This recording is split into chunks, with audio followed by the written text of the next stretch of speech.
nous nous promenons dans les corridors d'une école, nous voyons souvent les élèves avec des cases d'écoute. Il y en a dans leur coin tout seuls, ils mangent tout seuls. Il y en a d'autres aussi qui rient avec les amis. Mais derrière chaque élève, il y a une histoire qu'on ne voit vraiment pas. Pour les jeunes, le décrochage scolaire, c'est pas un manque de volonté ou de discipline, c'est juste souvent un ensemble d'accumulation d'obstacles. Ces obstacles-là, les jeunes sont juste plus capables d'y franchir, donc ils s'enlèvent un poids des épaules et ils décident juste de quitter l'école. Trouver la motivation pour se rendre en classe, rester concentré, garder une routine stable, être constant, performant. À première vue, tout ça semble banal, mais pour plusieurs de nos jeunes au Québec, ce sont des vrais défis du quotidien.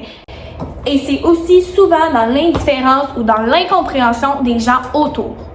Décrocher, ce n'est pas seulement quitter l'école, c'est un virage qui peut marquer toute une vie. Pour en apprendre plus sur le décrochage scolaire, j'ai décidé de faire une entrevue avec Madame Harvey. Alors bonjour, moi c'est Catherine Harvey, enseignante d'anglais dans une école secondaire de Plusieurs facteurs peuvent expliquer le décrochage scolaire. Par exemple, on peut parler ici de la motivation qui baisse énormément. Le premier que je vois, c'est la motivation. Donc l'élève en question n'a pas de plan de vie, n'a pas de projet de carrière. Donc ça peut inciter beaucoup au décrochage scolaire. Donc la motivation pour atteindre un but, un objectif n'est pas là. Donc ça peut inciter un élève à dire, je suppose que je m'en vais, l'école ça me sert à rien, je décroche. On peut parler du soutien familial qui est non existant. Les élèves sont dans un milieu un peu défavorisé, avec des parents qui ont plus ou moins fait des études supérieures ou qu'ils aient obtenu un diplôme d'études secondaires. Ça peut amener l'élève à suivre le même exemple à la maison. Juste une présence, une écoute, un mot d'encouragement peut changer la trajectoire d'un élève.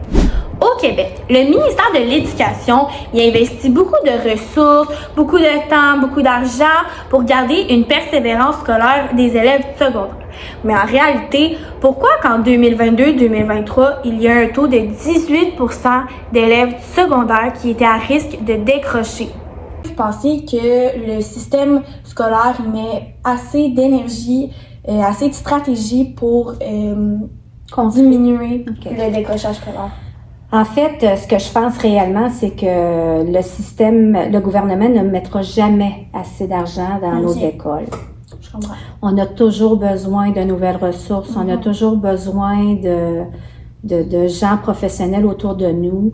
On a toujours besoin d'enseignants. On est en baisse d'enseignants au Québec. C'est un problème majeur qu'on entend parler partout. Le décrochage scolaire, c'est un problème qui est parvenu dans nos sociétés, mais nous devons agir le plus rapidement possible en mettant des stratégies ou même un plus gros soutien pour prévenir ce décrochage scolaire, car c'est l'avenir de nos jeunes, de nos futurs enfants qui sont en danger. Est-ce que vous pensez que le gouvernement du Québec ne fait pas assez attention à l'avenir des jeunes qui décrochent? En fait, j'aimerais bien que le ministre de l'Éducation vienne dans nos écoles pour parler à nos jeunes et voit la réalité. Je trouve que on les oublie un petit peu, nos élèves, parfois, de leur offrir des programmes de motivation pour rester à l'école, de finir leur diplomation d'études secondaires. Je trouve qu'on devrait faire des projets innovateurs et motivateurs. Pour conclure, on peut clairement dire que le décrochage scolaire, c'est un phénomène qui évolue de plus en plus à travers les années et ça peut devenir un problème extrêmement majeur, mais ce n'est pas une fatalité.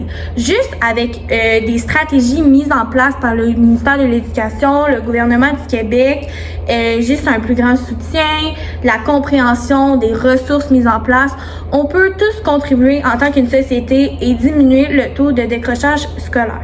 Parce qu'on va se le dire, derrière chaque élève qui sont assis dans ces classes, il y a une histoire qui mérite d'être entendue et un potentiel qui mérite d'être soutenu.